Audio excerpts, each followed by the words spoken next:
Hi guys, we're on chapter 16, and let's travel away into the land of Last Chance Books by Kelsey Rodkey. But before we do that, it'll be fun, whatever you talk to people on, and text them, or whatever you do, and tell them about this amazing channel, audiobook family, and I'll put all the links down below in the description box, so make sure to let them know, and let's go travel.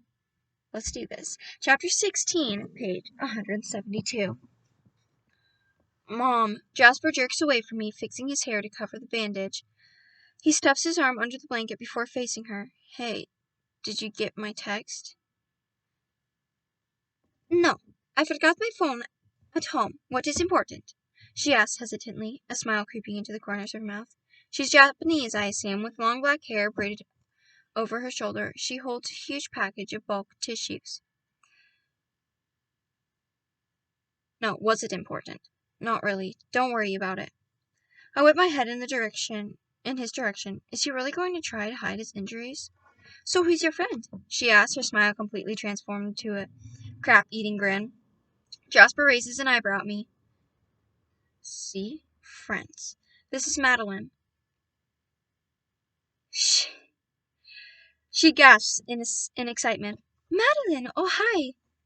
She rushes forward, the tissue still in her arms, and offers me a hand. Jasper pats down his hair again, but resistance is futile. Even without the bandage, a few stitches on his head are likely to draw attention to his arm, and his arm is cut to crap. Hi! I allow her to roughly shake my hand, and up and down and up and down and up and down. I'm Kira, Jasper's mother. She rolls her eyes. You knew that. He called me Mom. She grins at me, then looks at Jasper, wiggling her eyebrows suggestively. She's cute. My stomach lurches. Mom. Okay, fine. She laughs, stepping away, but keeping an eye on me. I won't even mention how adorable you look together. Mom. Seriously? My face heats as I stare down at my lap. It might have looked like we were about to kiss when she walked in, but we didn't. We didn't kiss. I don't know why disappointment pangs deepen my gut at the reminder. Has it really been so long since I kissed someone that kissing Jasper seemed like a good option? Sure, before I found out that he worked at Prologue and was a total tool, I might have fancied the idea of putting my mouth on his, but now, in this version of reality, it would never work between us. We're enemies, and I'm leaving for college, and he's hopped up on painkillers. He probably doesn't even mean what he was implying. If he tried to kiss me while sober, that would be another story, maybe one with a happy ending. But no, there's no happy ending for us. There isn't even in us. I'm going. When she thinks I'm not looking, I see her mouth. So cute, to Jasper. She spins toward us when she gets to the door. Oh, she says, lifting the tissues higher like she just noticed them. These are for you, bud. I got them. That kind you like, with the lotion for your special times. I might murder you if you don't leave, Jasper says, a twitch starting in his eye. I'm just kidding, she deadpans. But really, where do you want me to put them? He drops his head in his hands and hisses in pain. What's wrong? His mom asks, her face dropping. He sighs. Don't overreact, okay? Too late. She pins his face between her palms, pushing back his hair. What happened? Who am I suing? Some dude in a car, he says, flicking his eyes to me. Madeline has his information. She turns to me, dark eyes frantic. Some guy hit him when he was crossing the street. To enact some type of revenge and/or yell at me, I took him to the hospital. I rushed to say, I'll text the driver's information so you guys have it. I should leave. I should have left forever ago. Just plopped Jasper onto his bed with a water and protein bar and disappeared. The hungover dolly is special. Jasper's mom places a soft, small hand on my forearm.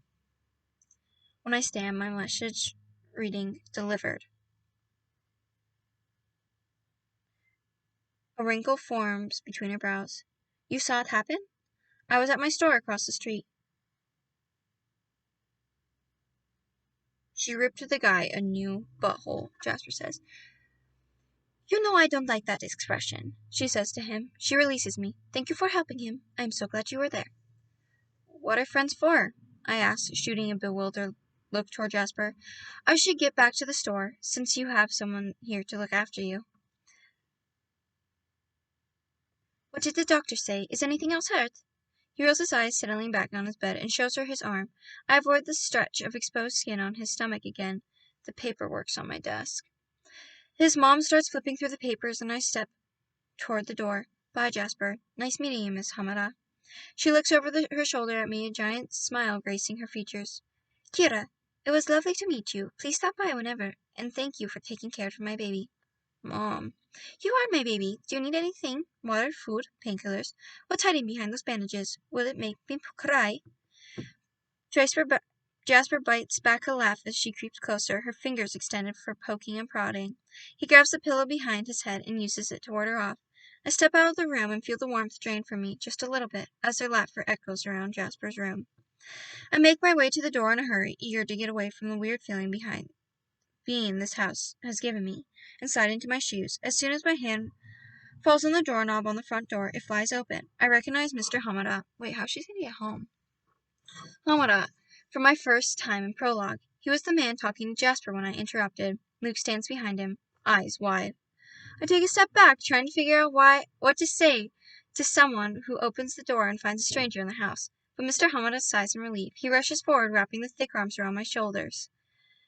My body goes stiff, and I pat him awkwardly on the arm. Luke laughs. I'm sorry, Mr. Hamada says, pulling away. His eyes have those red threads in the whites. Benny called to let me know what happened, and I was so worried. Jasper's here, right? I point up. He's with your wife. Luke steps inside. Is he okay? I nod vigorously. Oh yeah, same old Jasper. He'll probably be super sore, but the ability to be snarky is still there. He grins. What a shame. Mr. Hamada swats at Luke, then delivers one steady, long look into my eyes. I'm so glad you were there to help. I don't know what I'd do if he didn't have someone there. If I hear one more time how grateful people are that I was there when I was the reason Jasper got hit, I'm going to throw myself in front of a car. Forced a smile. I'm glad I was there too. I should get back to the store. The one yours is running out of business. Ring a bell. I jot my thumb in the direction of the door. I'm having made my way slowly toward it to indicate I'm done talking and accepting praise and thinking about Jasper's injuries. How sore he's going to be because he was literally hit by a car while trying to confront me over a prank they probably still hadn't fixed at prologue.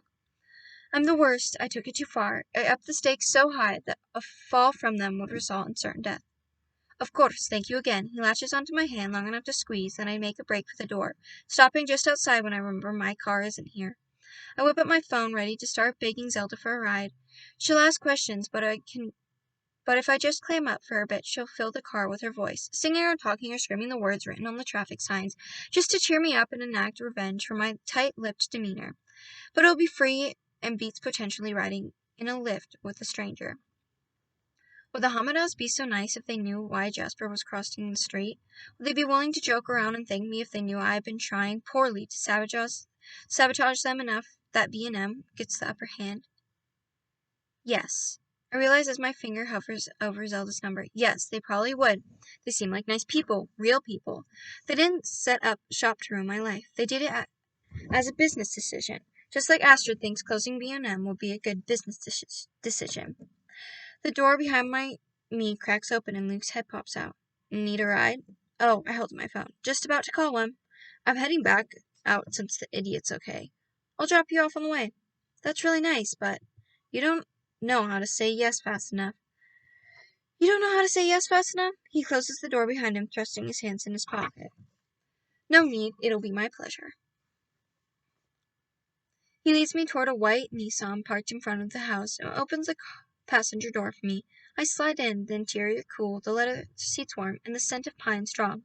He starts the car and the AC powers on and blasts my hair. Even the strands sticky with sweat. He pulls a U-turn and heads toward B&M. The car is quiet except for a dull hum of Green Day song through the speakers.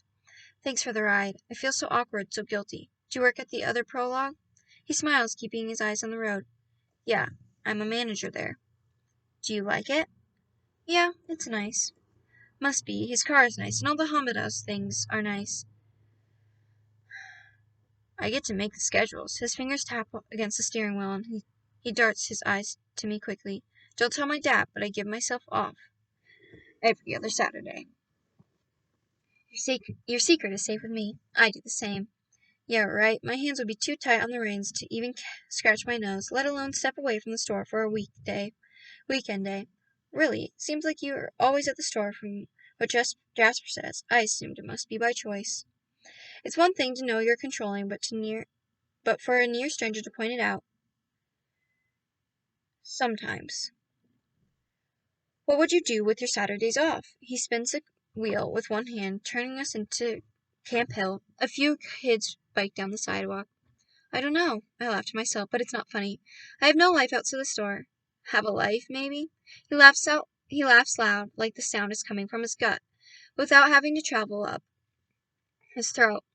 I can't say the same. I use mine to duel at a card shop. Duel? What's that mean? He bites his lip with straight, bright teeth, like Yu-Gi-Oh card games. Bunch of nerds gather and we have tournaments. I can't control it. Hysterical laughter erupts from my mouth. I wipe at the tears from my eyes. I'm sorry, I don't mean to laugh. Oh my gosh, yes I do. He turns out onto Oak Street, me having entirely missed the part where Camp Hill turned into Meckensburg. He pulled to a spot near B&M and put the car in the park. Yeah, whatever. It stimulates the mind. I grin, imagining this big guy hunched over a table with trading cards or whatever spread out in front of him, dueling a 10-year-old. Reading does too, but I don't look like such a loser when I do it. He raises an eyebrow. You saw my little brother get hit by a car while coming over to flirt with you. And I'm the loser? At least I can keep myself in one piece. My mouth snaps closed. He wasn't. No. I can't admit what I did, but I can't let them think it's Jasper's fault either, or that there's something going on between us. There is definitely not. We're enemies. Right? Just because I didn't let him bleed onto the street doesn't mean we're actually friends. Just because maybe, kind of, sort of, we almost kissed doesn't mean we're anything more than we were yesterday. The look he shoots me is dripping with sympathy. Oh, Madeline, you're so naive. Sure, okay, he winks. I nod, not sure why, and unbuckle the seat. Thanks for the ride. I grip the door handle, and he stops me, staring off in the distance for a minute. It's a sign. Him getting hit, I mean. I'm glad he's okay. I obviously don't want anything to happen to my little brother, but this probably will set him straight, get his head in the game, you know? Okay. It's just not in his, or Prologue's, best interest if he's wasting time pulling pranks instead of doing his job. He sighs, releasing tension, while my stomach clenches. I want him to come to my store and work as my assistant manager, and that's not going to happen if he's out of commission with a concussion or worse. My dad needs to see him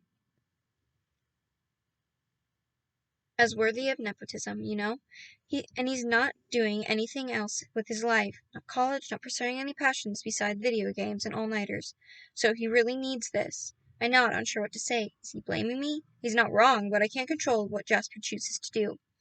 Crossing the street in a blind rage, aside, my hands sweat around the handle.